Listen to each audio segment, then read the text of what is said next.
gravação, num outro ambiente. Boa noite a todos, boa noite a todas. E a gente então começa. O Alex estava dizendo que surgiu uma dúvida, mas ele conseguiu resolver essa dúvida. Então, para ele, a dúvida já está esclarecida, que é a 2C, que é relativa a um problema de coloração. Tá certo? Alguém teve dúvida em relação ao problema de coloração?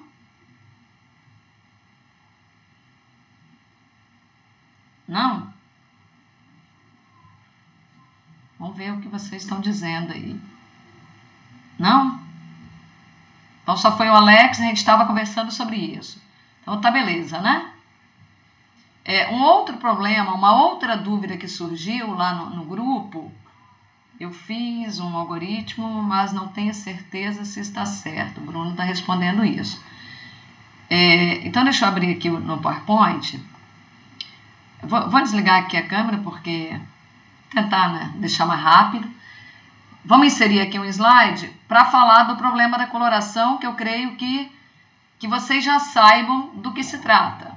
Então, normalmente, eu tenho uma situação real que é modelada por um grafo. Eu tenho inúmeras situações reais que poderiam ser pensadas como um problema de coloração. Eu vou colocar aqui uma situação bem reduzida, em que, digamos que eu quisesse elaborar horários de provas finais. A gente estivesse numa educação presencial e nós quiséssemos disponibilizar uma menor quantidade de horários para aplicar provas finais. Tá certo? Então, primeiro eu tenho que coletar dados. Então, assim, quais são as disciplinas e quais são os alunos que ficaram de prova final e em quais disciplinas. Então, suponha que na FAESA só tenha 5 alunos que tenham ficado de prova final. Seriam, digamos, os alunos A1, A2, A3, A4 e A5, tá? Então, eu tenho esses alunos aí que ficaram de prova final.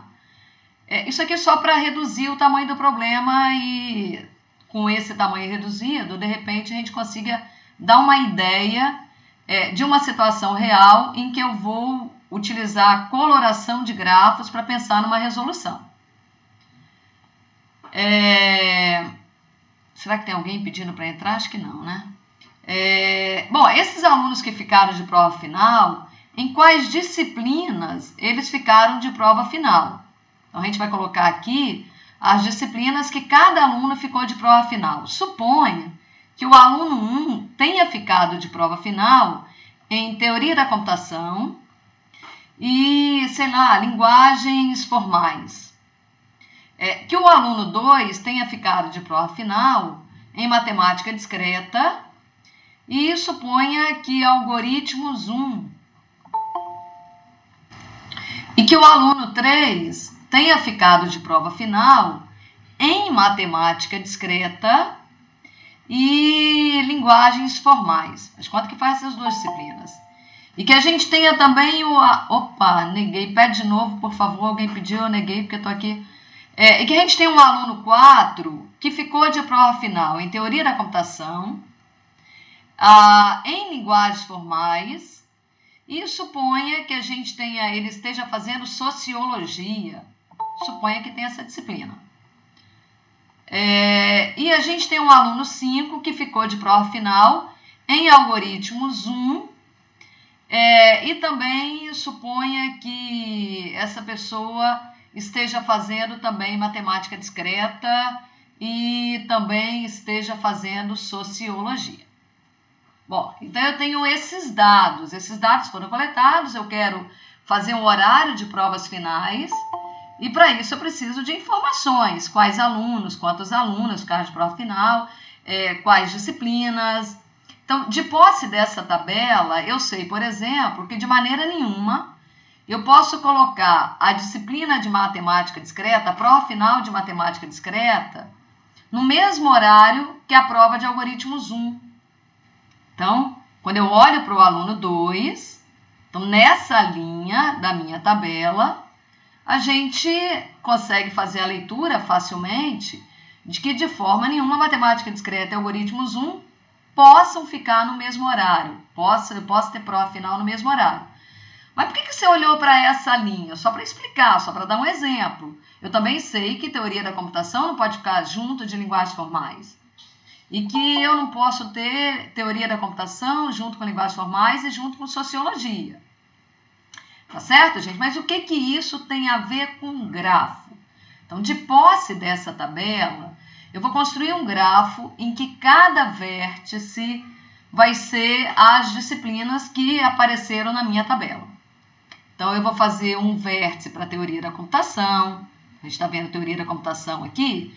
Por conta da disciplina teoria da computação, não importa onde ela aparece, eu vou ter no meu grafo um vértice. Eu vou ter um vértice para cada disciplina, tá? Então, um vértice do grafo para a disciplina teoria da computação. Eu também vou ter um vértice do grafo, então, para a teoria da computação, ali um vértice, para linguagens formais, um outro vértice. Eu só estou circulando aqui para saber onde eu vou buscar as disciplinas. Então, eu vou ter um vértice para linguagens formais. Eu também vou ter um vértice para matemática discreta. Então, por enquanto, meu grafo ele só tem vértices. Ele também vai ter arestas. Matemática discreta eu já peguei. Eu também tenho um vértice para tratar da disciplina algoritmos. Ali só tem um, não tem algoritmos 2. Então, algoritmos 1. Também tem aluno que ficou de prova final para algoritmos 1. E a gente tem aluno que ficou de prova final em sociologia. Aí eu mato todas as disciplinas que apareceram ali na minha tabela. Então, um vértice para sociologia. Então, meu grafo ele tem 5 vértices, porque são as únicas disciplinas em que a gente tem alunos de prova final. Então, a quantidade de vértices do meu grafo, 5. Agora eu vou fazer o seguinte, caso eu tenha um aluno, isso para cada aluno, que tenha ficado de prova final em mais de uma disciplina, eu vou conectar as disciplinas correspondentes a esse aluno. Então, a aresta vai ser dada dessa maneira. Vai haver, então, uma aresta aqui, eu tenho o aluno 1, que ficou de prova final em teoria da computação e linguagens formais. Então, em relação ao aluno 1, eu vou colocar aqui uma aresta, tá, pessoal? Vou fazer isso, e isso para cada aluno. Então, em relação ao aluno 2, eu vou colocar uma aresta conectando as disciplinas matemática discreta e algoritmos 1. O meu grafo ele vai nascendo dessa situação real. Em relação ao aluno 3, eu tenho uma aresta que liga matemática discreta a linguagens formais e autômatos. Em relação ao aluno 4, vão nascer 3 arestas. Uma ligando teoria da computação a linguagens formais, uma ligando linguagens formais a sociologia e uma ligando aqui teoria da computação a sociologia. Beleza? Então, teoria da computação a linguagens formais, eu já tenho essa aresta, não preciso fazer novamente. Uma ligando linguagens formais a sociologia. E, por último, ali, teoria da computação a sociologia. Eu vou ligar por aqui. Se der para eu desenhar um grafo planar, eu vou desenhar. É claro que o desenho não me ajuda a fazer processamento, só para ficar visual.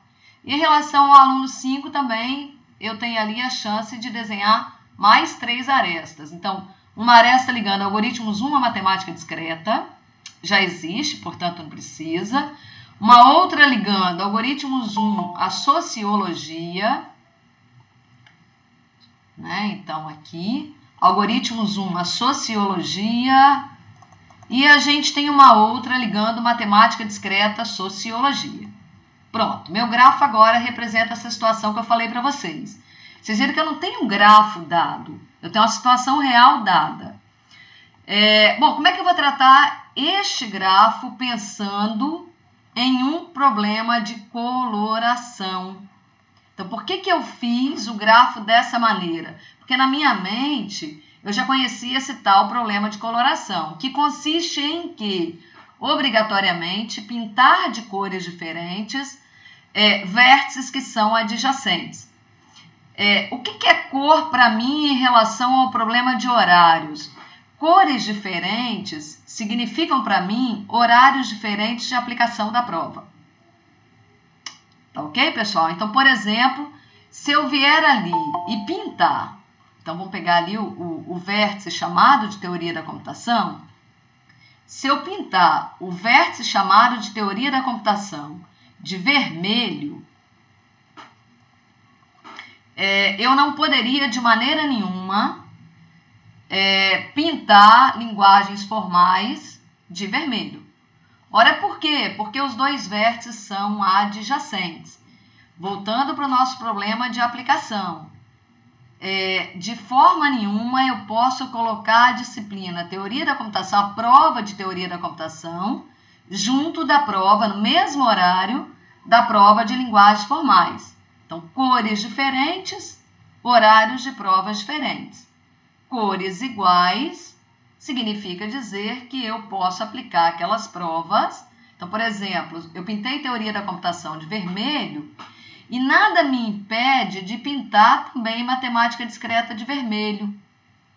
Então, cores iguais significam disciplinas que poderão ter os horários da prova final, poderão ter o mesmo horário de prova final.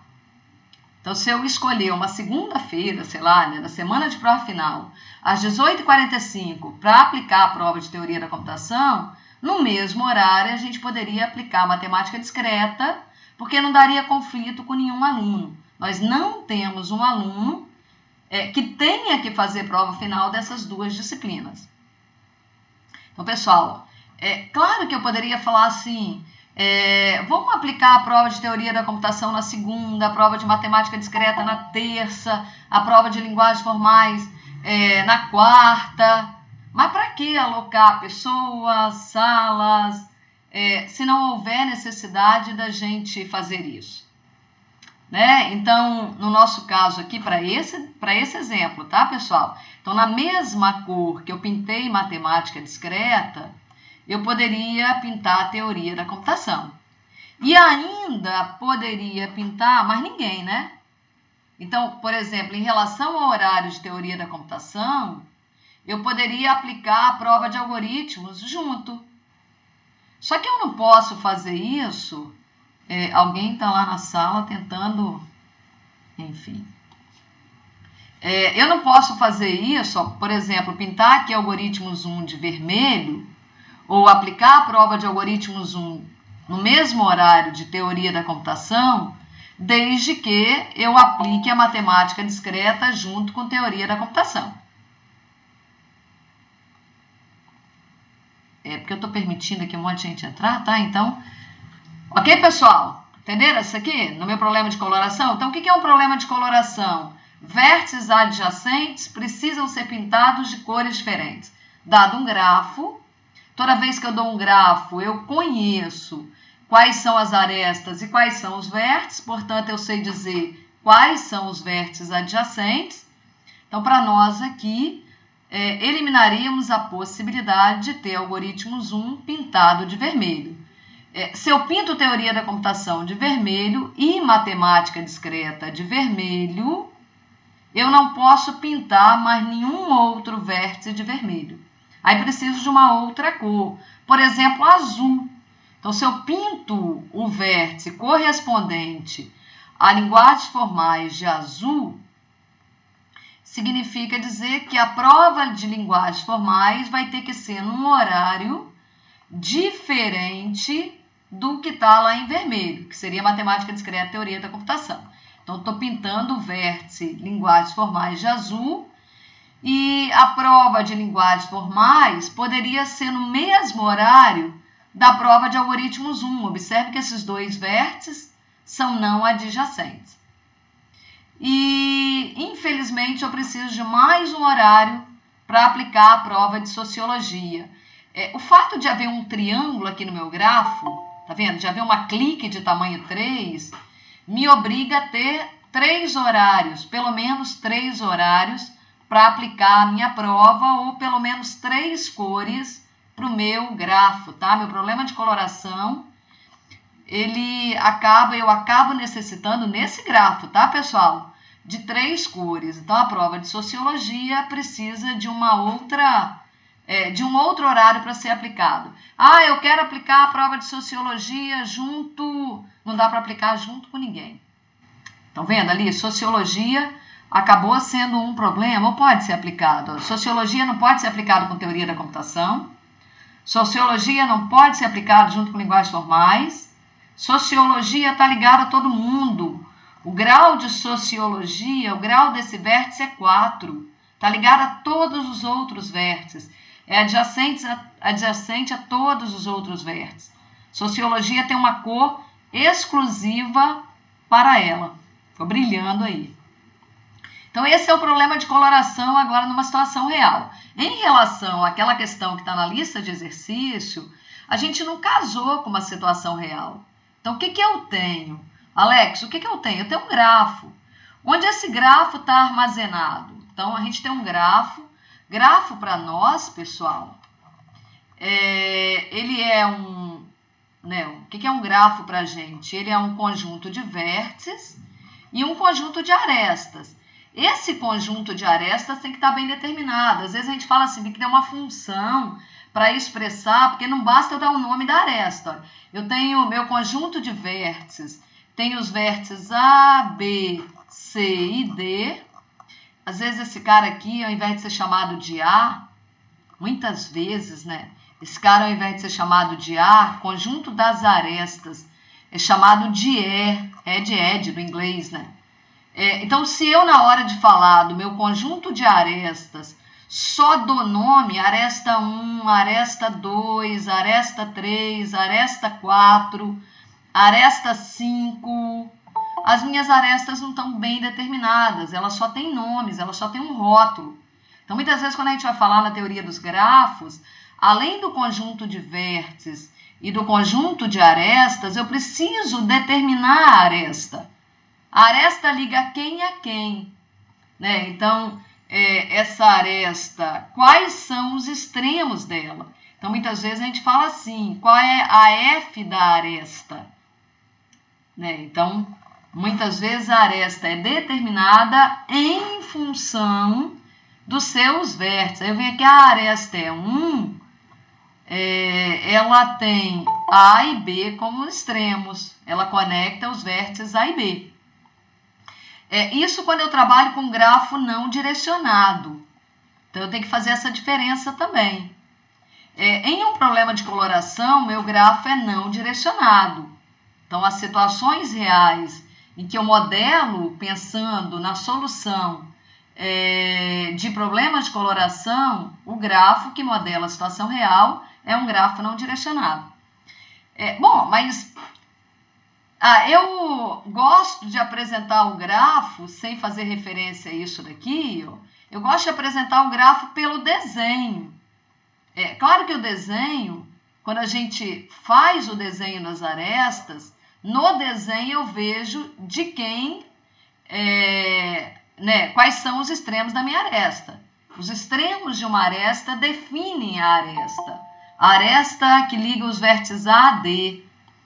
Então, essa aqui é a aresta E2. Fica claro ali que os extremos dela são os vértices A e D. Mas para processar, para rodar em uma situação real, o desenho não resolve a minha vida. Então, eu preciso de uma estrutura de dados. Então, falou em computador, meu grafo tem que estar numa estrutura de dados. E qual é a estrutura de dados que a gente utiliza para armazenar um grafo? A gente tem várias, tem as mais conhecidas, uma delas, Alex, é a matriz de adjacência que você falou. Normalmente não é a mais usada, principalmente quando o número de arestas é muito menor que o quadrado do número de vértices. A matriz de adjacência é uma matriz quadrada, N por N, em que N representa o número de vértices. Então, se eu tiver um grafo que tenha, por exemplo, meu grafo lá, ele tem, o número de vértices dele é 1000. Imagina um grafo que tenha 1000 vértices. 1000 vértices. E o número de arestas do meu grafo, suponha que seja 10.000. É um grafo para nós, assim, para nós desenharmos, fica quase que impossível a gente fazer o desenho. Tô gravando sim. Tá, gente? Então, quase que impossível, né? A gente desenhar um gráfico com 1000 vértices e 10.000 arestas. Então, eu poderia utilizar para armazenar esse grafo uma matriz de adjacências. A matriz de adjacência, ela guarda para nós a adjacência. Ela informa para nós quais são os extremos da minha aresta. Se 2 vértices são adjacentes ou não por uma determinada aresta. Então, por exemplo, quando eu volto para esse grafo aqui, eu falo que teoria da computação é adjacente a linguagens formais. Existe uma aresta que conecta a teoria da computação a linguagens formais. São 2 vértices adjacentes. Então, em uma matriz de adjacência, eu informaria que esses 2 vértices são adjacentes. Bom, como isso funciona lá na minha matriz? Ela tem um tamanho. Imagina, uma matriz, eu não vou fazer ela do tamanho real aqui, tá, pessoal? O tamanho dela é N por N. Então, no meu caso, ela é 1000 por 1000. 1000 vértices, 1000 por 1000. O que significa dizer que ela tenha 1 milhão de células. Então, tem 1000 colunas e 1000 linhas. 1 milhão de células. 1000 células em cada linha, 1000 linhas a minha tabela. Então, a minha matriz de adjacência, nesse caso, desse exemplo, que parece um grafo grande para a gente desenhar, mas nos modelos reais, em situações práticas, ele não é um grafo tão grande assim. Bom, essa matriz de adjacência, vou dar um nome a ela de M, tá? O que ela guarda? Cada posição dela, então, eu vou chamar essa aqui de coluna 1, essa de coluna 2, essa de coluna 3, apesar de saber que em várias linguagens de computação, a primeira coluna seria indexada por 0, a segunda coluna por 1 e assim sucessivamente, mas eu vou pensar dessa forma, tá? Primeira linha indexada pelo 1. Então, o que acontece nessa minha matriz? Existe uma célula qualquer aqui no meio, que na matemática, e a gente faz referência à matemática, não existe computação sem fazer referência à matemática, o nome dela, o nome dessa célula genérica na minha matriz, a gente chamaria de uma Mzinho. Então, é o conteúdo de uma matriz que eu estou chamando de Mzão. Então, o conteúdo eu vou chamar de Mzinho. Se é genérico, suponha que essa é a linha I. E aqui eu tenho uma coluna J. Então, esse cara, ele é chamado de Mzinho IJ. Em determinadas linguagens de computação, a gente faria referência a ele assim, MIJ. Na matemática é desse jeito. Bom, mas que conteúdo eu vou colocar aqui? Em inúmeras situações reais, pessoal. Ou eu coloco 0 ou eu coloco 1. Bom, quando é que eu coloco 1? Quando existe a aresta que conecta o vértice I ao J. Então, esse conteúdo, ou ele vale 1, ou ele vale 0. Ela tende a ser uma matriz binária. Bom, mas e se eu tiver 2 arestas? Porque pode acontecer, eu posso ter 2 arestas, que seria o caso de uma situação real, o problema das 7 pontes. Às vezes, no problema das 7 pontes, eu tinha mais de uma aresta conectando 2 porções de terra, arestas paralelas. Então, quando acontece isso em determinadas situações, eu precisaria do número 2. Então, essa posição aqui para mim, ela vai representar... Eu vou colocar em português, vou colocar mais um slide. e eu volto nesse daí. Então, o MIJ vai representar a quantidade de arestas. Eu vou escrever de I até J, principalmente se meu grafo for direcionado. Então, é muito importante, se eu tiver um grafo direcionado, que eu saiba que isso é diferente disso daqui, ó. Tá, pessoal? Então, essa aqui de baixo é uma aresta que vai do vértice J ao I. A aresta de cima vai do vértice I ao J. Quando eu tenho um grafo que é simples ou que não tem arestas paralelas, pelo menos não tem arestas paralelas, então meu grafo ele vai ser binário. Então, a quantidade de arestas acaba sendo menor ou igual a 1. Tá? Então, em um grafo que não tem arestas paralelas, então, se meu grafo, eu tenho certeza que ele não possui arestas paralelas. Então, não pode ter duas arestas conectando uma mesma dupla de vértices. Se isso não acontece, certamente meu MIJ é 0 ou 1, porque ou eu vou ter 0 arestas ou eu vou ter uma aresta. É muito comum eu ter um grafo que não tem arestas paralelas. Então, são inúmeras as situações em que meu grafo não tem arestas paralelas. Mas por que isso é interessante? Na hora que eu for declarar a minha matriz, ao invés de eu dizer que ela é uma matriz de inteiros, por exemplo, eu poderia dizer que ela é uma matriz de bits. Então, cada célula dessa gastaria apenas 1 bit. Se eu declaro essa matriz como sendo uma matriz de inteiros, eu gastaria 1 milhão de inteiros. Eu gastaria muito mais memória para armazenar essa matriz. Então, eu quero economizar memória. Então, se por acaso eu tenho uma situação como a que eu falei para vocês, meu grafo ser um grafo simples, quando eu falo simples, se tiver laço também não tem problema. Eu quero garantir que não tem arestas paralelas. Então, meu número de arestas menor ou igual a 1, o que garante que a minha matriz vai ser binária. Mas voltando aqui para esse desenho que eu tenho. Então, caso exista a aresta IJ, eu coloco 1 na célula. Caso não exista, eu coloco 0. Então, a matriz de adjacência ela tem essa cara. Mas por que você está falando disso para a gente? Porque o Alex me perguntou, para eu resolver o problema de coloração, eu utilizei uma matriz de adjacência.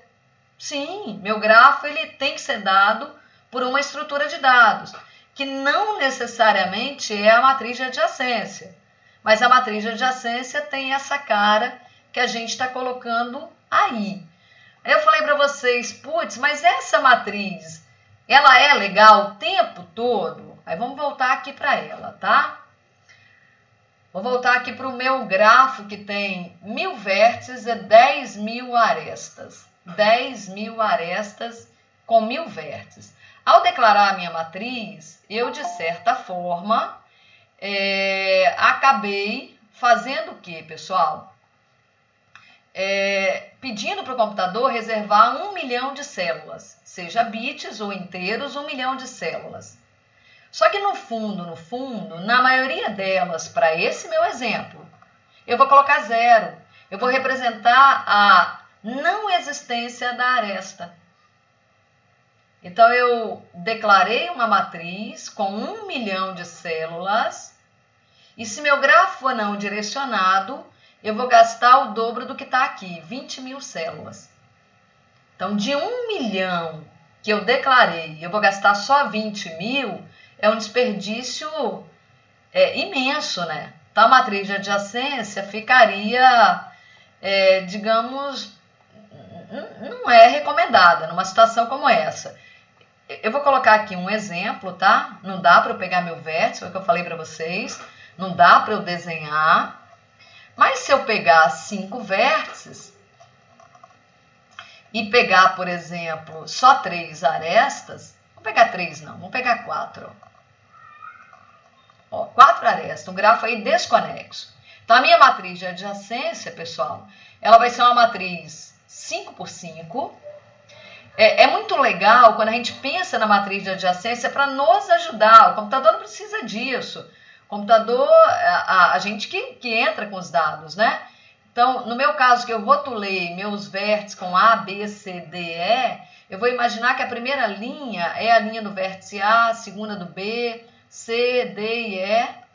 Tá? Então, o primeiro vértice que eu rotulei por A vai ser relativo à linha 1.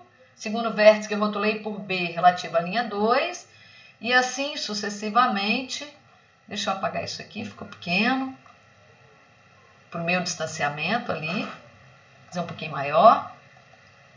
Da mesma maneira eu vou fazer com as colunas, tá? 5 colunas, uma para cada vértice. Tá a minha matriz. Uma matriz 5 por 5, 25 células. A diagonal principal dessa matriz, aqui, por exemplo, é relativo à conexão do A com A. Não tem laço, aqui vai estar 0. Da mesma maneira, ó, tudo é diagonal principal aqui, ó.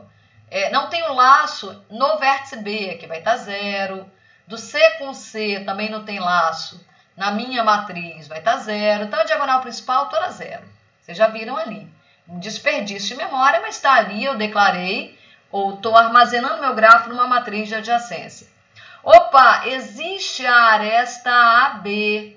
Então, a existência dessa aresta, eu vou vir aqui e vou colocar o número 1. Só que esse 1 que eu coloquei aí, eu também vou colocar aqui, ó. Essa minha matriz, como o meu grafo é não direcionado, ela é uma matriz simétrica. Nossa, então você está fazendo backup abaixo da diagonal principal? Não, se eu perder a matriz, não tem backup. Né? Se eu perder a parte de cima, eu também perco a parte de baixo, que eu perdi a matriz. Tá, pessoal? Então, como não tem direção, existe a aresta B, existe a aresta BA. Então, esse 1 linha A com B, esse 1 linha B com A. Nesse meu gráfico, eu estou com 5 vértices, meu número de arestas, todo mundo está vendo que é 3, mas eu vou gastar 6 das células, apenas 6, o dobro que está ali. Então, número de células com 1. Suponha que isso é um número de células que realmente eu estou gastando, né? Para falar que existe a aresta, para falar que os vértices são adjacentes. Então, o dobro daquilo que está ali. A existência da aresta BC, eu vou colocar aqui da mesma forma. Opa, a existência da AC? Não existe a aresta AC. Vou colocar 0 aqui, vou colocar 0 aqui. Não existe a aresta D, 0 aqui, não existe a aresta AE. Da mesma forma, não existe aqui nem aqui. Então, essa é a nossa matriz. Eu estou construindo só para que vocês percebam que essa é uma matriz que vai ficar cheia de zeros. Uma matriz que a gente fala que é esparsa. Então, eu estou gastando memória para não passar informação nenhuma. Né? Existe a aresta BC? Existe. Mas não existe a aresta BD, não existe a aresta BE. Então, esses zeros que eu estou colocando é necessário para essa estrutura que eu estou utilizando, porém ela não é uma estrutura, digamos, adequada. Existe uma outra estrutura para armazenar grafos muito utilizada, chamada de lista encadeada. Então, para essa mesma situação, eu poderia ter criado um vetor do tamanho do meu vetor aqui, ó, vai ser a quantidade de vértice. Então, eu tenho um vértice A, eu tenho um vértice B, eu tenho um vértice C. Imagina, um vetor de tamanho 5, porque eu tenho 5 vértices.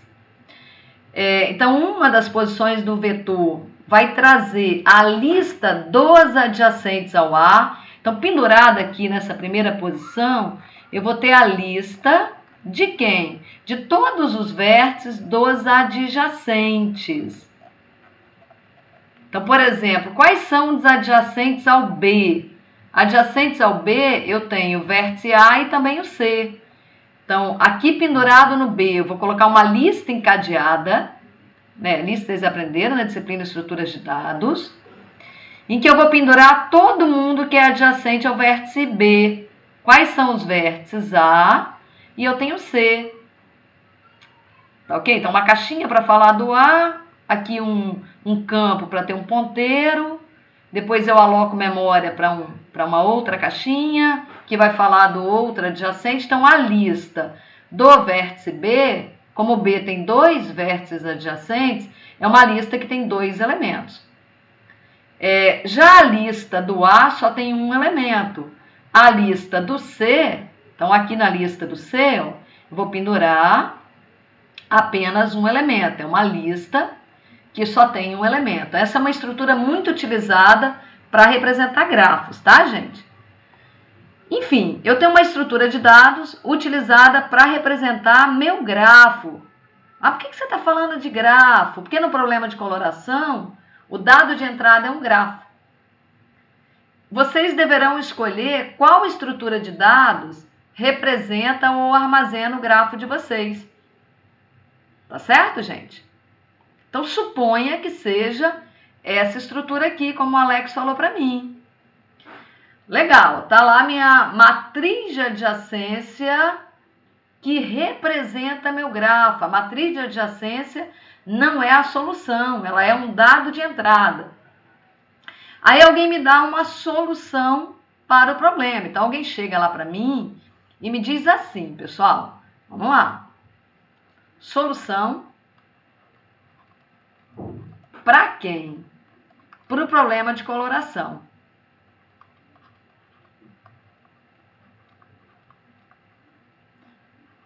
Vocês já sabem o que é o problema de coloração. Alguém me dá um grafo, não importa em qual estrutura, e a saída deverá ser, os vértices ficarão coloridos, de forma que vértices adjacentes têm cores diferentes. E além disso, eu quero gastar um número de cores que seja menor ou igual a K.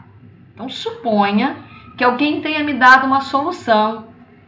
Então, alguém tenha dito assim para mim, hein, pessoal? Isso pode ser em forma de vetor. Então, alguém pode ter chegado lá, dado um vetor. Um vetor. Esse vetor vai guardar a solução. Esse é o vetor de cores. Vou chamar esse vetor de cores. A gente pode dizer que o vértice 1, alguém me disse que pintou ele de verde. E que o vértice 2, então, um vetor de cores, o tamanho desse vetor é a quantidade de vértices. Colorir o grafo é colorir cada vértice. Apresentar uma solução é dizer a cor do vértice 1, a cor do vértice 2, a cor do vértice 3 e assim sucessivamente. Então, alguém chegou lá para mim e me disse assim, o vértice 2 também é verde. O vértice 3 eu resolvi pintar de amarelo. Vamos colocar amarelo de amarelo? Amarelo. O vértice 4, deixa eu apagar aqui, ó. E vamos colocar verde, tá? Tinha falado verde, vou escrever verde, em verde. Então, verde, verde. O vértice 4 eu pintei de vermelho. Tá legal, o vértice 4, a cor dele é vermelho e assim sucessivamente. Então, essa é a solução que para nós, em relação à verificação se meu problema pertence à classe NP, esse aqui seria um certificado. Então, alguém me deu essa solução. Agora, cabe a nós verificarmos se essa solução realmente é a solução. Então, o que eu preciso? Eu preciso desenvolver um algoritmo. Esse algoritmo ele tem que ser polinomial. E o que esse algoritmo tem que fazer? Ele tem que certificar o certificado. Certificar a solução. A gente não achou a solução. A solução caiu do céu. A solução alguém me apresentou. Tá ok, pessoal? Então, suponha assim por enquanto. Depois a gente faz propostas aí de solução, utilizando alguns algoritmos de busca, tá? Então, a gente, nesse momento, para mostrar que esse problema pertence à classe NP, precisa desenvolver um algoritmo polinomial para pegar o vetor cores e ver se ele realmente está correto, né? Para certificar essa solução. Então, o que eu posso fazer, Alex? O que você falou aí para mim, eu vou percorrer o vetor cores. Digamos assim, eu poderia, pessoal, percorrer esse vetor, eu não sei se vocês já viram alguma coisa do tipo indexar. Eu vou contar todas as cores que tem ali no meu vetor. Todas as cores que tem no meu vetor. Até porque no meu algoritmo de certificação, para esses problemas de decisão, que normalmente eles estão relacionados a algum problema de otimização, eu tenho um K também. Lembra do K, né? Então, uma coisa que é fácil de verificar é ver se o número de cores é menor ou igual a K, lembra? Eu posso usar 4 horários só. Será que eu consigo colorir meu grafo com 4 cores? Então, eu poderia percorrer esse vetor contando aí se o número de cores que apareceu é menor ou igual a K. Como é que eu conto quantas cores apareceram no meu vetor de cores? Alguém me propõe ali uma alternativa? Como é que eu faço para saber que apareceu verde, amarelo, vermelho? Como é que a gente faz?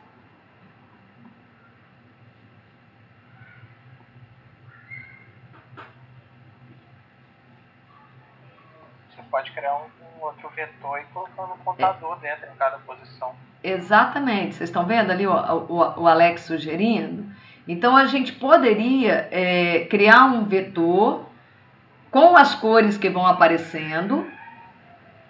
E nesse vetor que a gente vai criar, essa é uma proposta muito legal. Então, pega esse cara aqui, deixa eu copiar, criar mais um slide. Porque o usuário me dá o vetor de cores, e eu preciso pegar esse vetor de cores e ver se ele atende a nossa proposta, que é o quê? Primeiro ver se as cores que eu gastei, né? Se eu gastei 5 cores e era permitido 4, não serve. Então, até ali vocês estão vendo 4. Se aparecer azul, por exemplo, inviabilizou... Ah, não. Ali vocês estão vendo 3, né? Se aparecer azul e lilás, inviabiliza caso K seja igual a 4. Então, vou pensar em que o Alex falou. Eu vou criar um outro vetor. Vou chamar de um vetor auxiliar. Esse meu vetor auxiliar, pessoal, o tamanho dele, vou supor que é dinâmico, tá? Dependendo da linguagem de computação, isso pode acontecer. Dependendo da linguagem, não. Então, dependendo da linguagem, para eu ter uma estrutura dinâmica, tamanho dinâmico, eu teria que trabalhar, por exemplo, com uma lista. Então, eu vou criar aqui um vetor que tem um tamanho dinâmico. Então, por enquanto, quando eu vi verde, esse meu vetor, ele só vai ter verde. Vou criar um vetor assim, tá? Um vetor na vertical, um vetor que eu estou chamando de aux. Verde. Vamos colocar verde em lilás. Meu vetor vai ser criado aqui na vertical. Vamos ver se vocês entendem a ideia que eu estou propondo. É demorado, né? Então, eu não sei se é isso que a Alex está sugerindo. E nesse vetor, eu poderia criar índices. Eu vou indexar essa posição. É como se fosse uma gaveta verde. E eu vou varrer esse vetor de cores. Vou varrer. Vi em verde. Em que posição? De V1. Vou pendurar V1 aqui. Vi em verde de novo. Vou pendurar V2 aqui. Como se fosse um vetor de lista. Ou um vetor de índices. Não sei como vocês chamam, não sei como vocês trabalharam na estrutura de dados. Mas para mim isso é importantíssimo. Ao me deparar com uma cor diferente, eu preciso aumentar o tamanho do vetor aux. Então, vem aqui. meu álquis vai ganhar mais uma posição relativa à cor amarela. Vocês estão vendo que eu tenho um comando de repetição, e esse comando de repetição ele vai andando aqui, ó. Passou por aqui, ele está aqui agora. Como se fosse um i ali, um for, e eu vou caminhando nesse vetor. Então, ao me deparar com a cor amarela, eu aumento o tamanho do álquis, porque é uma cor diferente, e eu digo que essa cor amarela é relativa ao vértice 3. Então, o usuário me deu aquilo e eu estou criando essa estrutura. Bom, caminha mais uma posição no vetor cores. Qual é o conteúdo que a gente está vendo lá? Vermelho. Bom, vermelho já está aqui no vetor álquis? Não. Se não tiver no meu vetor álquis, se não tiver, tá, gente? Se não tiver, o que eu tenho que fazer? Aumentar o tamanho do vetor álquis. Então, venho aqui, crio mais um campo, vou chamar esse campo de vermelho. Essa é só uma maneira, eu não estou dizendo para vocês, vocês são obrigados a fazer isso. V4. E vou fazendo assim até que, digamos, o meu próximo campo, só para não parecer que toda hora eu vou aumentar o tamanho aqui, suponha que aqui seja verde. Eu já tenho verde. Então, o que eu preciso fazer? Ver se no vetor álquis tem a cor verde. Tem a cor verde? Vocês estão vendo que eu vou ficar para lá e para cá nesse vetor álquis. Tem a cor verde. Então, não vou aumentar o tamanho do álquis, porque verde já é uma cor que eu utilizei. Só que eu vou pendurar aqui na lista do vértice verde o vértice 5. Vocês estão vendo que aqui é o vértice 5 e o anterior a ele era o vértice 4, que eu pendurei na lista do vermelho. Deu para entender essa estrutura?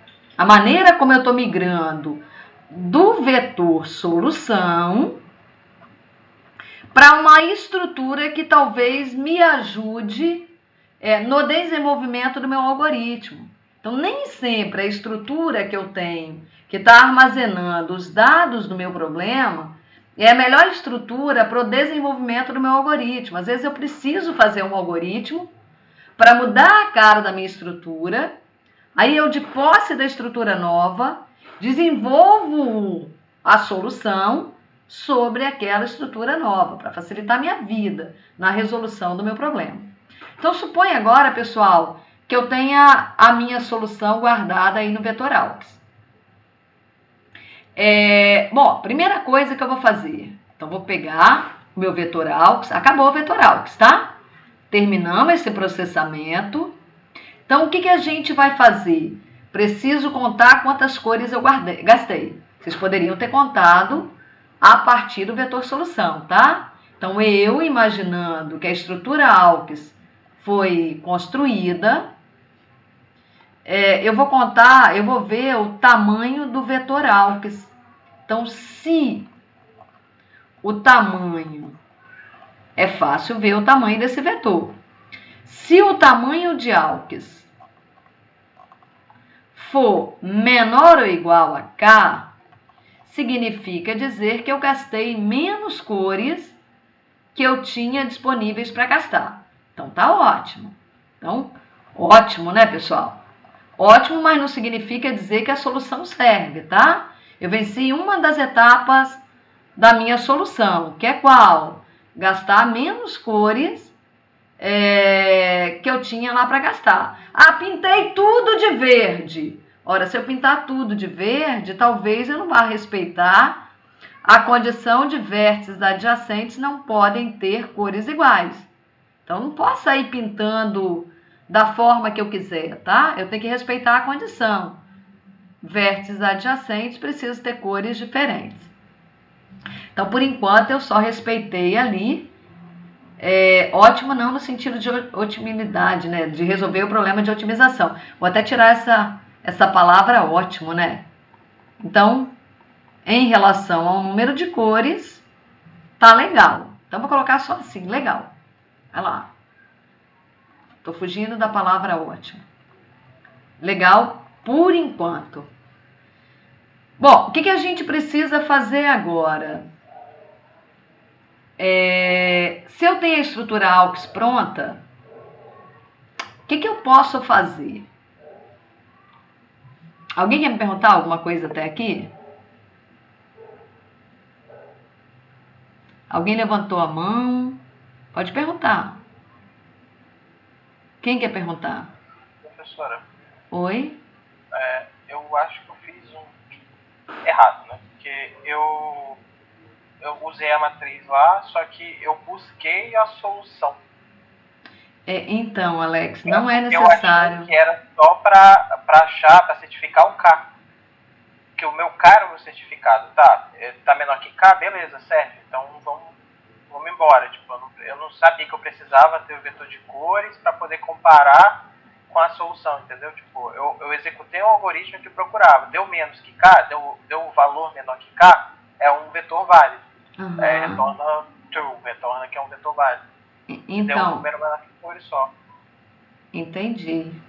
Então, Alex, normalmente, quando meu grafo é pequenininho, eu resolvo o problema de coloração e encontro uma solução menor ou igual a K com uma certa facilidade.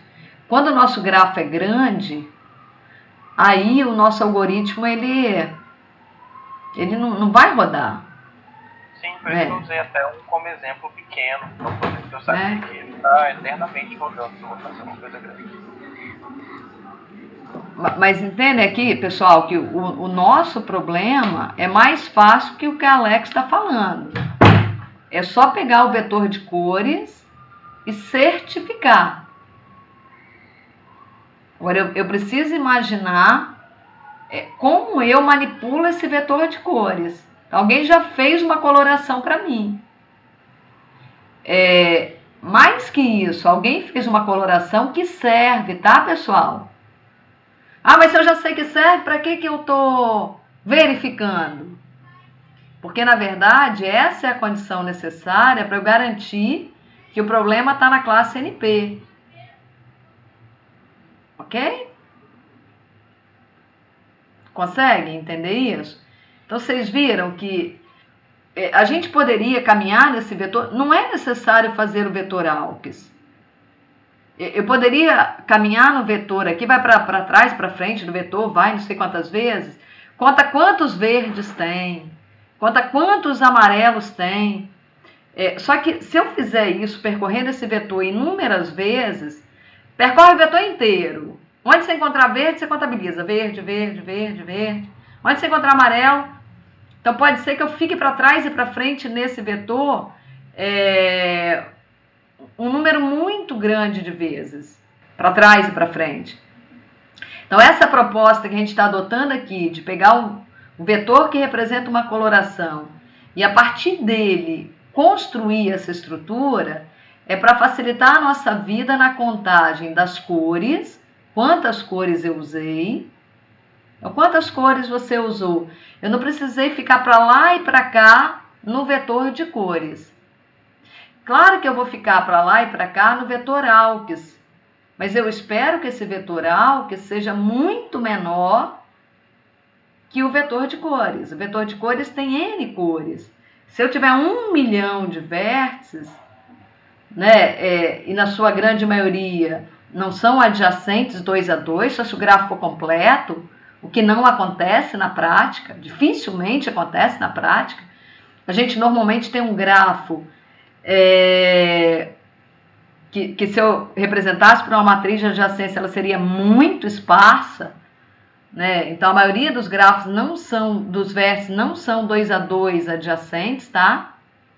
Ou seja, não estão conectados diretamente, não existe uma aresta entre eles. Então esse vetor AUX, a tendência é que o tamanho dele seja extremamente menor que o número de vértices. Ou seja, o número de cores que eu preciso possivelmente seja extremamente menor que o número de cores. Então, se eu tiver 1 milhão de cores e meu vetor AUX tiver tamanho 100, se eu tiver 1 milhão de vértices e meu AUX tiver tamanho 100, isso aqui é uma coisa bem interessante. É muito melhor eu andar para trás e para frente no vetor de tamanho 100 que num vetor de tamanho 1 milhão. Então, fiz essa proposta para vocês. número de cores, tamanho do álquis. Agora eu vou pegar esse álquis, pessoal, supondo que vocês entenderam a construção dele, e a partir dele, o que a gente vai fazer?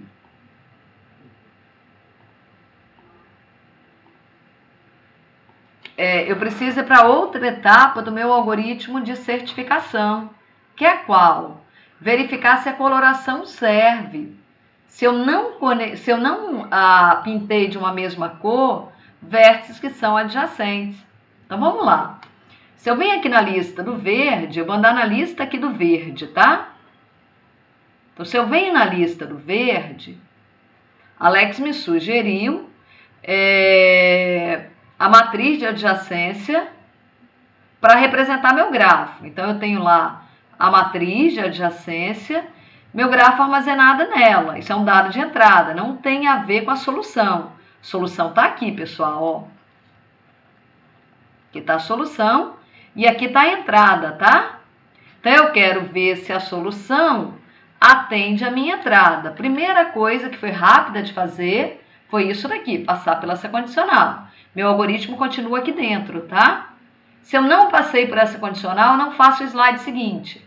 Então, se eu já gastei mais cores que eu tinha para gastar, não faz sentido ver se a minha solução serve, né? Então, vamos lá.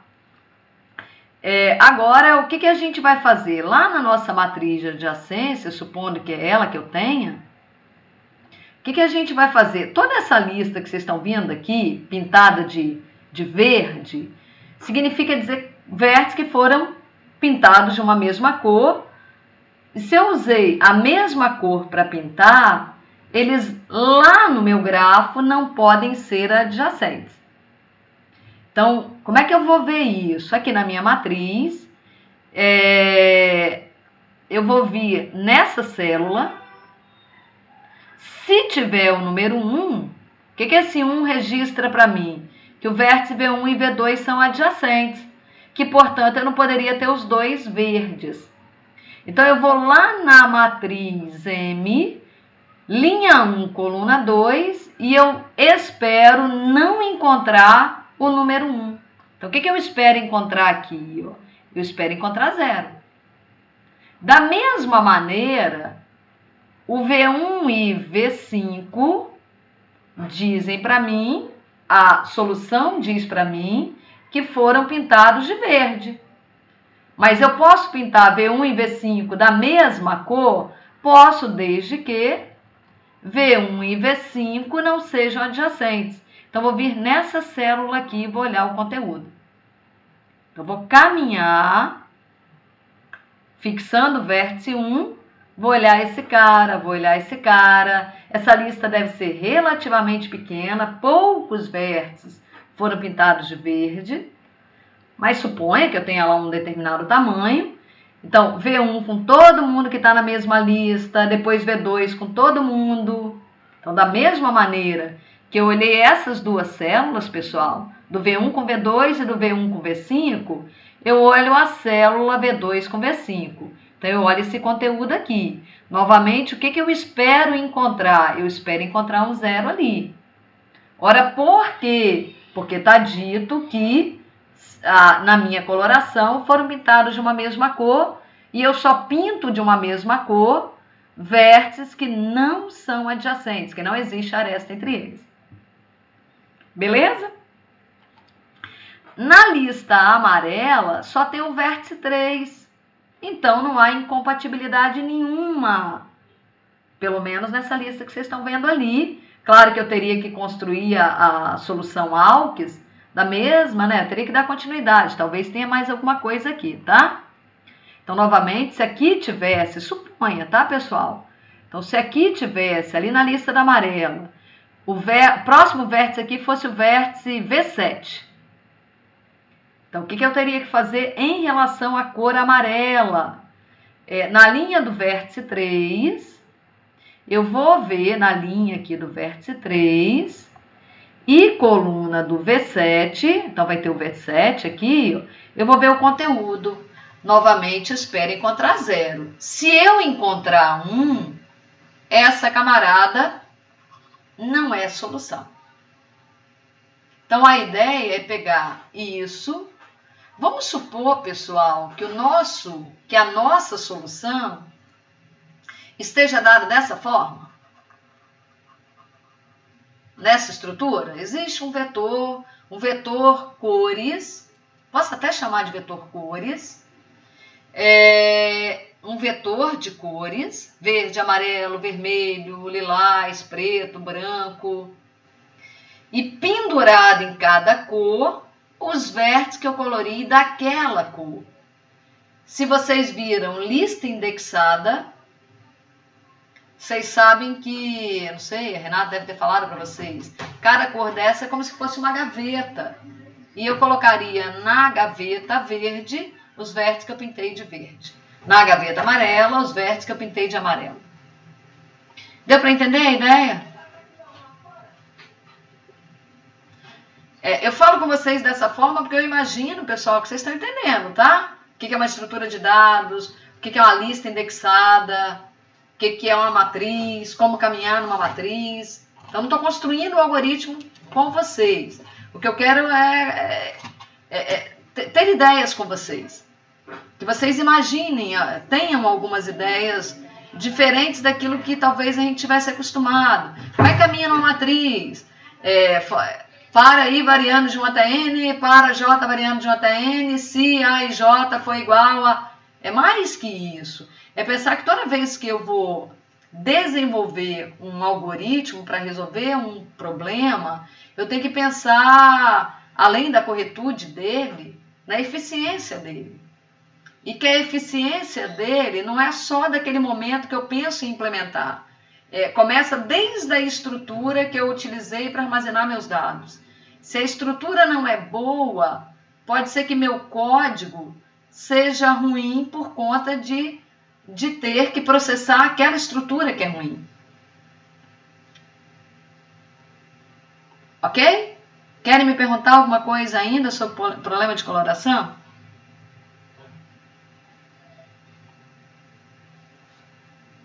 Bom, vamos para o problema das gavetas, então. Alguém está falando? Sim, não, só Alex que fala. Ninguém quer falar nada. Bom, letra D, segunda, que talvez seja o problema aí que vocês tiveram maior dúvidas. O que é dado para nós? Nós temos N objetos com dimensões, que têm determinadas dimensões. Então, tem N objetos. Esses objetos poderão ter dimensões diferentes. Então, eu posso ter um vetor de dimensões. Eu tenho um tamanho do objeto 1, um tamanho do objeto 2, então eu teria aqui um S2, um tamanho do objeto 3, um S3. Nada me impede do S1 ser igual a 10 centímetros, se eu só estiver falando numa grandeza unidimensional. Se for tridimensional, tem que falar largura, profundidade, altura, né? E o tamanho do objeto 2 também poderia ser 10 centímetros, mas pode ser 5. Então, objetos diferentes poderão ter tamanhos iguais ou tamanhos diferentes. Eu tenho que ter um vetor que guarde o tamanho dos N objetos. O que você quer? Eu quero armazenar esses objetos. Onde você vai guardar esses objetos? Em container. Não, aqui em gavetas. Então, eu posso ter um armário. Todo mundo tem armários em casa. E um armário com gavetas. Nada impede a gente de ter gavetas em um determinado armário. Escrivaninha lá, gavetas. Então, tem uma gaveta 1 aqui, uma gaveta 2... uma gaveta 3, tá certo? E eu tenho objetos que precisam ser guardados nessas gavetas. Gente, eu não sei vocês, mas eu não consigo guardar tudo que eu tenho em um único gaveteiro, por exemplo. Então, eu preciso de mais gavetas que eu tenho numa escrivaninha. Que eu mais tenho é gaveta aqui em casa. Eu saio guardando em gaveta, gaveta, gaveta. Então, assim, o que ele está dizendo aí para nós? Que ele quer guardar N objetos E ele quer, digamos, economizar gavetas. Então, ele está disponibilizando para nós, no máximo, K gavetas. Tá? Se eu puder gastar menos que o número máximo de gavetas que ele disponibilizou, melhor. Então, suponha que ele tenha falado assim, K igual a 5 gavetas. Significa dizer que meus N objetos terão que ser guardados utilizando no máximo as 5 gavetas. Se eu conseguir guardar tudo em 3 gavetas, tá ótimo. Se eu usar 5 gavetas, tá bom também. Ele me permitiu usar 5, por que eu vou tentar, vou gastar energia para economizar gaveta? Se ele liberou usar 5 gavetas.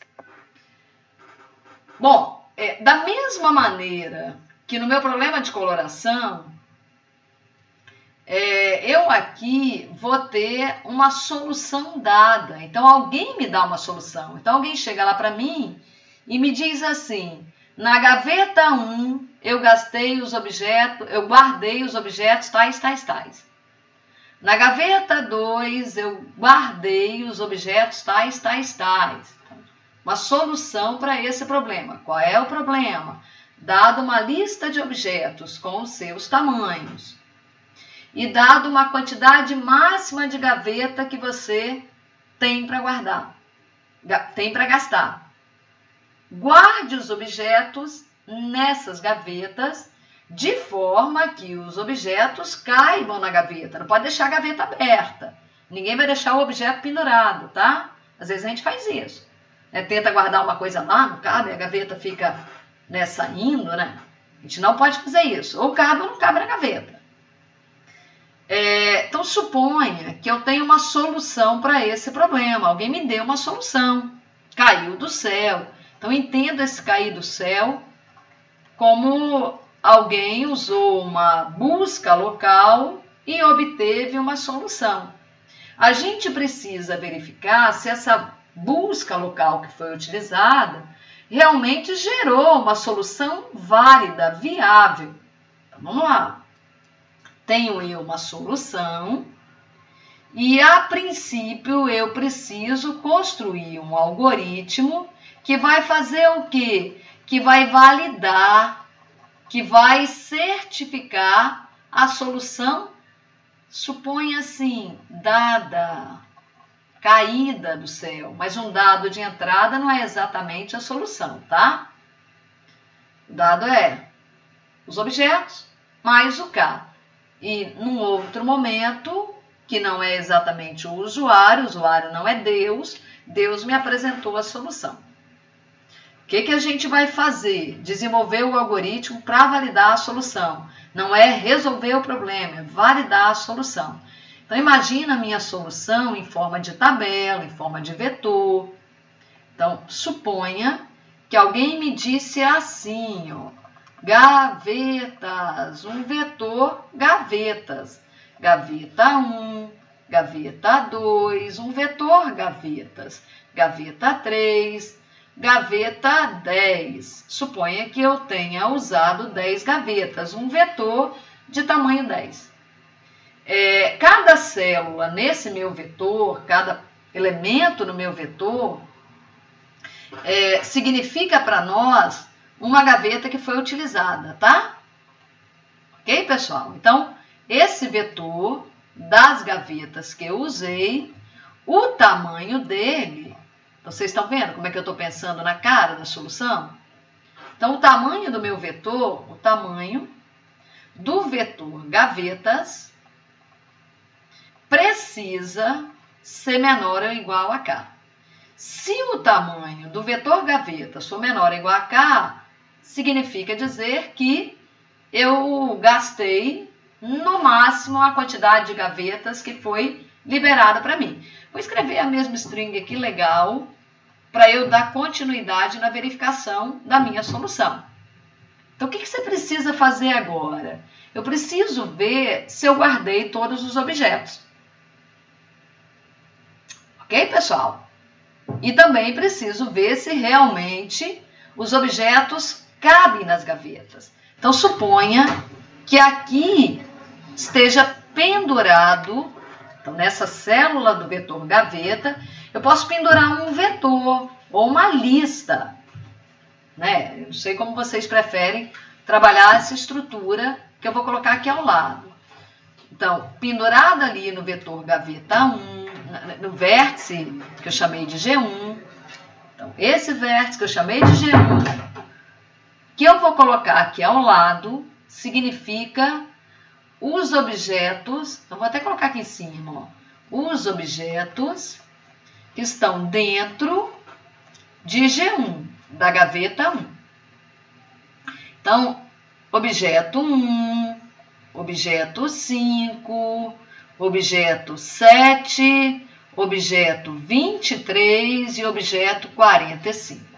Esses foram os objetos que eu coloquei na gaveta 1.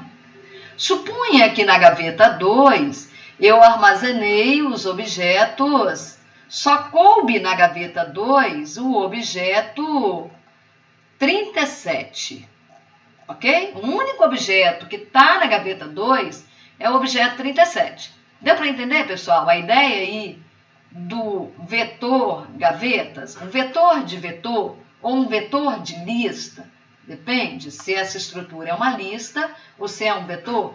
Eu prefiro lista porque o tamanho é dinâmico.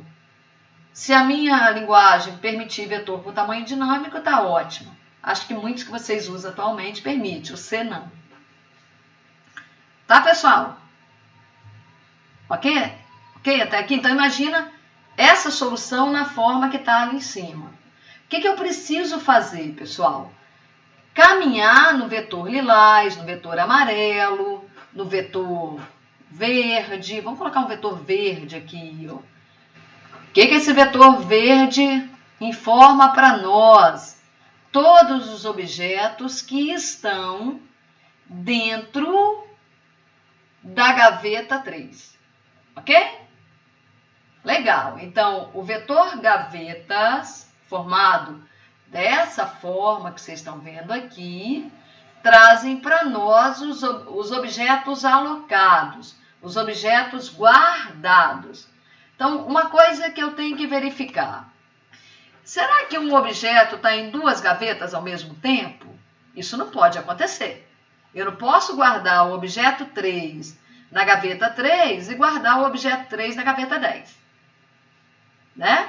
Concordo que não pode acontecer isso?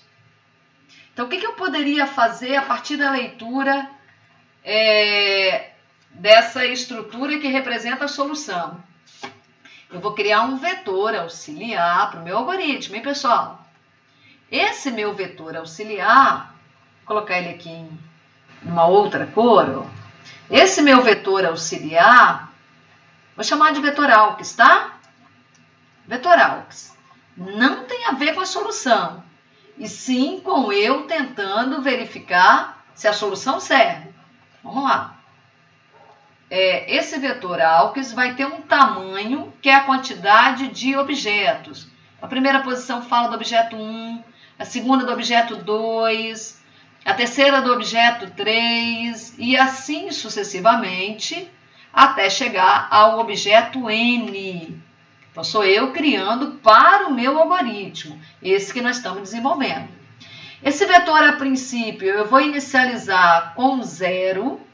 Então, o conteúdo desse meu vetor todo é 0. Caminha nesse vetor 0 aqui, 0 aqui, 0 aqui. Depois, o que eu vou fazer? Eu vou entrar na gaveta 1 e vou sair lendo os objetos. Então, ao ler o objeto 1 aqui, eu vou vir aqui e vou colocar o número 1. Passo para o próximo elemento aqui na gaveta 1. Opa! O objeto 5 está guardado na gaveta 1. Guardei o objeto 5. Vai para o próximo aqui. O objeto 7 está guardado na gaveta 1. O objeto 7 está guardado na gaveta 1. Então, eu venho aqui, na posição objeto 7 e coloco o número 1. Beleza isso, gente? Entenderam como é que a gente está fazendo? Então, eu estou criando um vetor AUX. Suponha que, quando eu for ler aqui embaixo esse vetor verde, esse vetor verde tenha também aqui o objeto 7. Então, quando eu estiver lendo esse vetor verde, passei por aqui, passei por aqui, passei por aqui. À medida que eu vou lendo esse vetor, eu vou caminhando no vetor AUKS e vou substituindo o conteúdo que está lá por mais um, mais um. Então, quando eu chegar novamente aqui no objeto 7, eu vou descobrir que ele, além de estar guardado na gaveta 3, ele também está guardado na gaveta 1. Pode isso? Não, eu não posso guardar um objeto em 2 gavetas ao mesmo tempo. Ah, mas você cortou um objeto, não pode cortar, tá? Então, ou eu guardo o objeto 7 na gaveta 1, ou eu guardo o objeto 7 na gaveta 3. Então, vocês estão vendo? Esse vetor AUKS é só para a gente verificar se guardou um objeto ou não guardou, e se por acaso guardou o objeto mais de uma vez. Então, vamos lá. Depois que esse vetor AUKS estiver pronto, como é que eu termino de fazer o vetor AUKS? Depois que eu tiver percorrido todas as gavetas.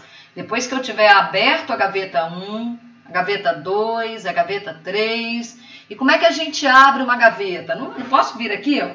Eu vim aqui, ó. Pelo barulho, vocês estão vendo que eu estou abrindo uma gaveta. Não é dessa gaveta que a gente está falando. Essa gaveta precisa ser armazenada na estrutura vetor, ou na estrutura string, ou na estrutura lista encadeada, numa estrutura de dados. E eu preciso caminhar nessa estrutura. Agora, esse vetor AUKS é eu validando o que está escrito ali no vetor gavetas. Um vetor de vetor. Ou um vetor de vetores. Então, se por acaso, depois que eu abrir todas as gavetas, esse meu vetor AUKS tiver algum elemento diferente de 1, então se ele tiver todo 1, pessoal, todo 1, de fora a fora, o que significa ele todo de 1? Que todos os objetos foram guardados uma única vez. Se ele tiver algum conteúdo igual a 0, o que algum conteúdo igual a 0 significa para mim? Se for aqui, por exemplo, no objeto 2, encontrei 0 no objeto 2. Então, não guardei o objeto 2. Ou, se alguma posição do vetor AUKS estiver maior que 1, 3, você guardou um objeto 3 vezes? Não pode também. Então, no vetor AUKS, se algum conteúdo for diferente de 1, eu estou falando de uma solução que já é inviável. Ou eu não guardei o objeto, ou eu guardei o objeto mais de uma vez.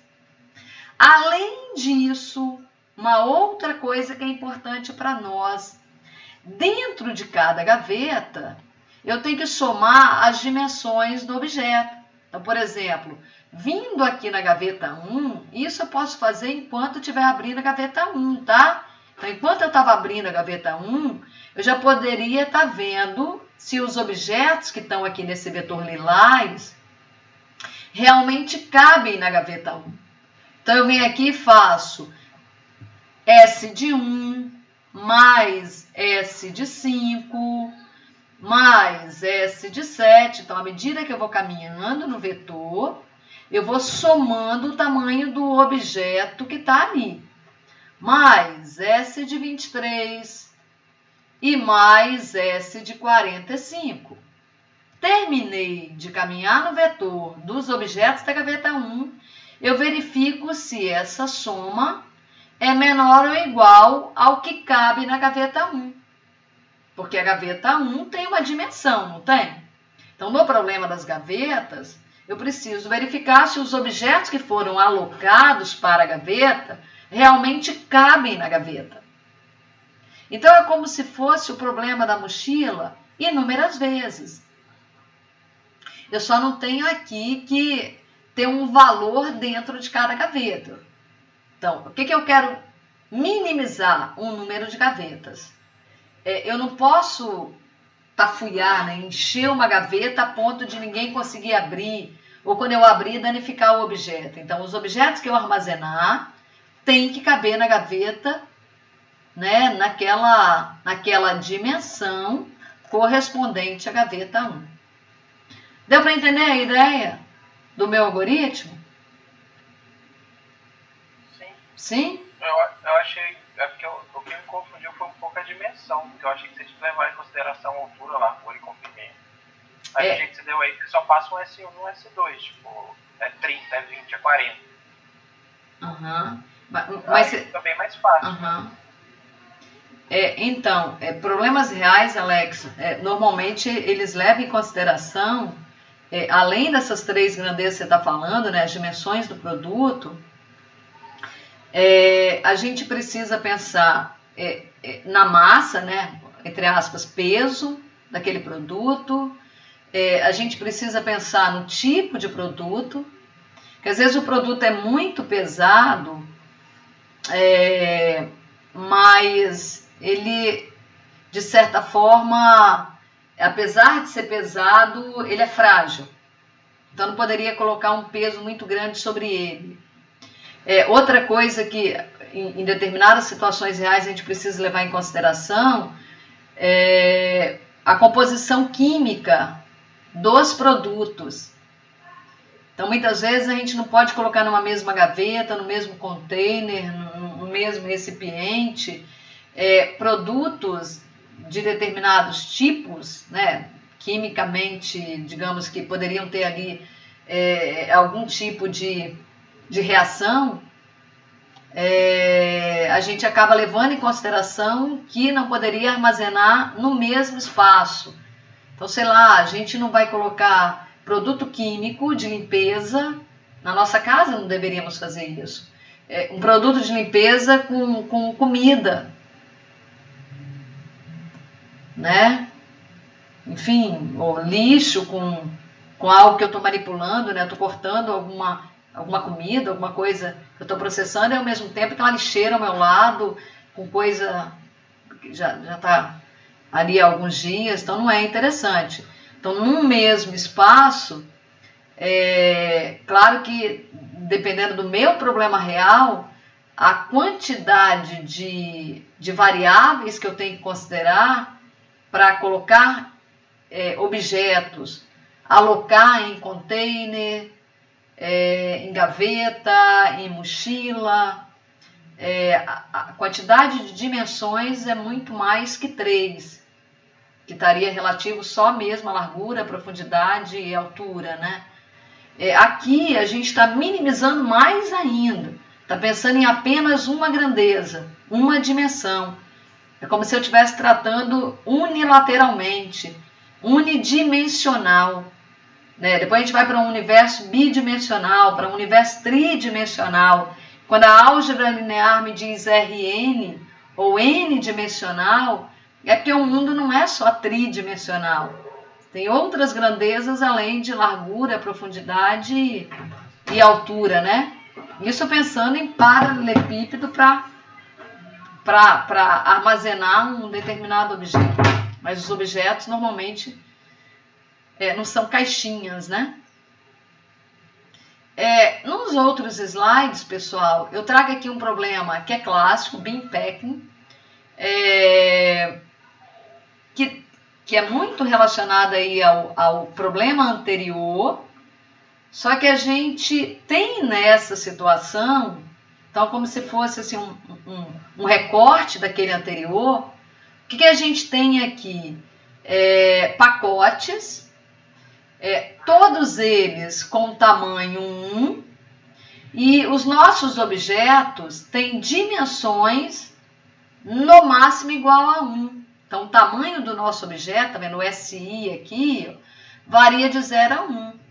Na situação anterior, eu poderia ter objetos de tamanho 5,5, 5,7, 13,49, 23,52. Ele aqui está dizendo, olha, nós vamos trazer isso tudo para tamanho 1. Como se eu pudesse pegar, meu maior objeto tem tamanho 90. Sei lá, vou dividir tudo por 100. Então, todo mundo acaba sendo tratado nessa faixa, que vai do 0 a 1. Ok? Então, uma forma lá da gente encaixar o problema anterior a uma situação como a que está aqui, tá? Então, suponha que todos os nossos objetos têm dimensão, claro que tem uma dimensão que é maior que zero, né? O objeto não vai ter dimensão igual a zero, e no máximo 1, ok? E a gente quer guardar esses objetos em gavetas.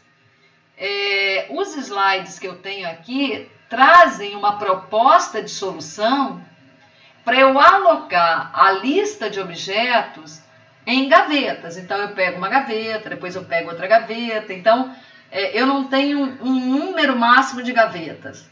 Eu quero minimizar a quantidade de gavetas que eu vou usar. Então, eu tenho uma lista de objetos com dimensão que vão aberto no 0, fechado no 1. Está aqui uma lista para exemplificar, copiei desse site. E eu quero empacotar, eu quero alocar esses objetos, essa lista de objetos, em gavetas. A gente vai supor que o tamanho da gaveta, tamanho de cada gaveta, de cada pacote, que de pacote, né? Poderia ser container, gaveta, container, pacote, sei lá. O tamanho de cada pacote é exatamente igual a 1. A gaveta tem um tamanho fixo. Dependendo de onde eu vou armazenar produtos, a gente tem tamanho fixo. Os containers em portos, normalmente tem lá um determinado tamanho. E a gente quer colocar caixas, objetos, carros, sei lá o quê, nesses containers, né? Então, como se fossem gavetas de tamanho, todas de mesmo tamanho. De novo, aqui numa minimização, eu só estou pensando em uma única dimensão. Aí diz assim, se todas as gavetas têm tamanho igual a 1, eu vou precisar de uma gaveta para esse cara, eu vou precisar de uma gaveta para esse cara. Pelo menos 2 gavetas. Estão olhando para a lista, não tem como eu guardar esses 2 objetos numa mesma gaveta. Então, ele percorre essa lista, eu posso ordenar essa lista, enfim, ele percorre, pega o maior de todos, precisa de uma gaveta para ele. Pega o próximo maior, ele cabe na mesma gaveta? Não, então já precisa de um pacote, né? Então, precisa de um pacote para esse cara, precisa de um pacote para esse cara. Pega o próximo maior, sei lá, o próximo maior é esse daqui. Será que ele cabe junto com os outros? Os outros que eu já tenho pacote para eles? Ah, não cabe, então eu vou precisar de mais um pacote para esse cara. Estão vendo, gente? Ou será que caberia 05 com 08? Não cabe. 05 com 06? Não cabe. Então, eu posso imaginar que pelo menos 3 gavetas ou 3 pacotes são necessários para eu armazenar aquilo ali. Se eu tiver 1, 2, 3, 4, 5, 6, 7, 8, 9 pacotes, eu armazeno cada item daquele da minha lista em um pacote diferente. Porém, eu gasto 9 pacotes. Meu objetivo é gastar a menor quantidade de pacotes possível. Uma coisa é certa, no mínimo 3 eu vou gastar. No máximo 9. Então, os próximos slides trazem para a gente uma ideia que talvez não seja a melhor, uma busca de uma solução para encontrar ali um número de pacotes para armazenar esses caras de forma que eles caibam nos pacotes de tamanho 1.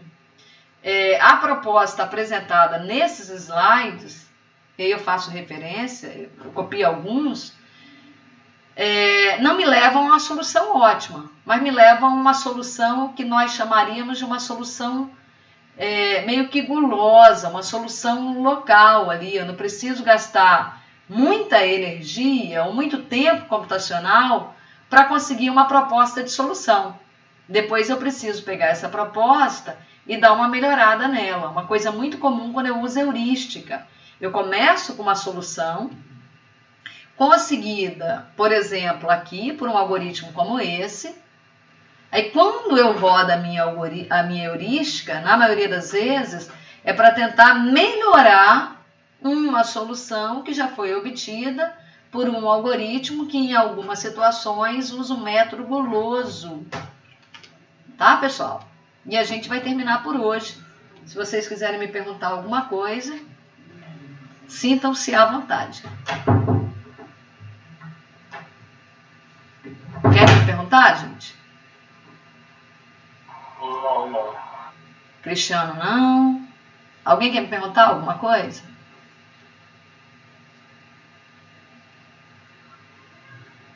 Então ficamos por aqui, né? Boa noite para todo mundo. Boa noite, Pedro. Tchau, gente. Até quarta.